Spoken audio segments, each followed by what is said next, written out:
Hey folks, it's Jim. This is the video for Monday the 28th. This is the 28th day of my writing challenge, and things are going really good.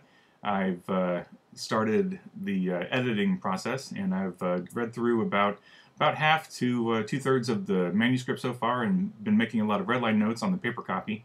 And I will finish that today. And I've already started figuring out in my head, what needs to change, what needs to happen. Some scenes that need to be filled in because there's the transitions from one scene to another scene just haven't been working quite right, just in the process of the writing. And so I will spend this week, today, I'm going to go to a coffee shop down the street and just kind of pretty much camp out and do as much writing as I can. I'm going to bring my Neo with me, so I'll have the Neo and the hard copy and my outline, all that good stuff, and should be able to beat the rest of the book into shape today, and then tomorrow I'll continue making the changes. In addition to working on book one, I'm also outlining book two, so I'm ready to start hitting the writing on that fresh on the 1st, which is Friday.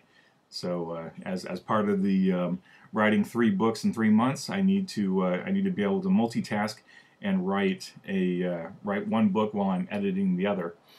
In the meantime, I'm also probably going to send out a call for any beta readers that might be interested in reading an urban fantasy book for the first book, so I can have beta readers looking at it while I'm working on book 2 and book 3.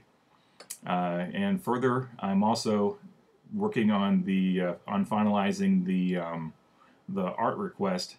I have a cover artist in mind, and I contacted her, and she sent me a 3-page document of questions about the book and what I want on the cover and what I want the main character to look like and all that good stuff. So I'm finalizing that, and actually I discovered that while I was working on the form, she asked some good questions that actually made me think about the book on a more higher level, like asking for the back cover blurb, the back cover text, the titles of the 3 books, which I haven't really thought about until the last week or two. So I'm figuring out the book titles. I've already got the series title, but I'm working on the book titles, the tagline for the series, the artwork, and I'm hopefully going to have her do all 3 covers at the same time. Because if you look at a lot of urban fantasy series, the covers are representative of the genre and not necessarily representative of a specific event that happens in the specific book. So for this series, because it's set in the Washington D.C. area, I think she can probably use the same main character model in different poses, different positions and stuff, and have different local landmarks and things in the background, plus some magical effects that'll tie into the book. But not.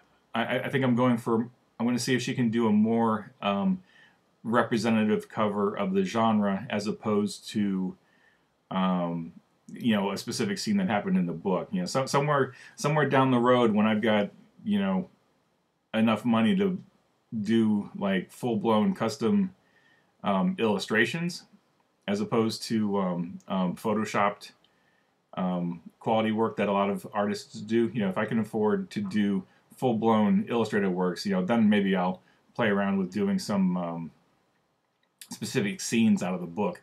But if you look at a lot of urban fantasy covers, you'll see it's like a close-in shot of the main character with a dark background, maybe some lightning, maybe a storm. There's a lot of examples out there of that. Or it's the main character staring at the reader, looking somewhat badass with a weapon in hand or a glowing hand, or some other sort of magical thing going on.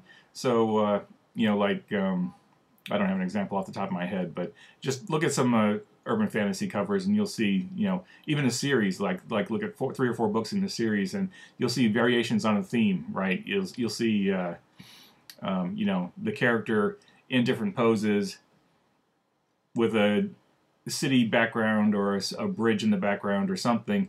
And from book to book, you don't really see. I mean, the images could probably be shifted from book to book, but what makes them unique is the title.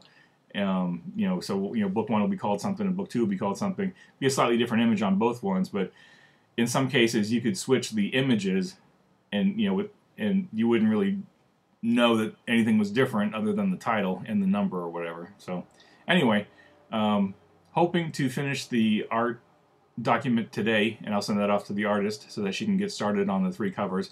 Now, since I don't need the covers until the end of May, early June, she should have plenty of time, but I'll be flexible and work with her on scheduling and stuff, since we got plenty of lead time, because I'm not releasing the first book until June. So unlike Kevin McLaughlin's challenge and Chris Fox's challenge, I'm writing 3 books in 3 months, but I'm not writing the book and then releasing it right away. I'm going to take the time to put these 3 manuscripts together and make sure they're all tightly woven, interconnected as we go. That's the difference, I guess, between writing a trilogy all together at once versus writing 1 book at a time. So, is it great? I don't know. We'll see. But anyway, that's about it for today. Just editing is going on. The other business-related stuff is going on. So, covers and titles, all that good stuff. And also starting to think about a launch strategy. And I have some ideas in mind that I'll either kick around K-boards, or just do it and then post the thread saying, this is what I tried, and here's what worked and what didn't work, since those threads seem to be pretty popular. So that's it for me for Monday. So I hope you have a wonderful week. I hope things are going well for you. And if you have any questions or comments or inspiration or hate mail or whatever, post them in the comments, send me an email. And otherwise, I hope you have a great day. And I will talk to you either tonight or tomorrow. So take care, and happy writing to you.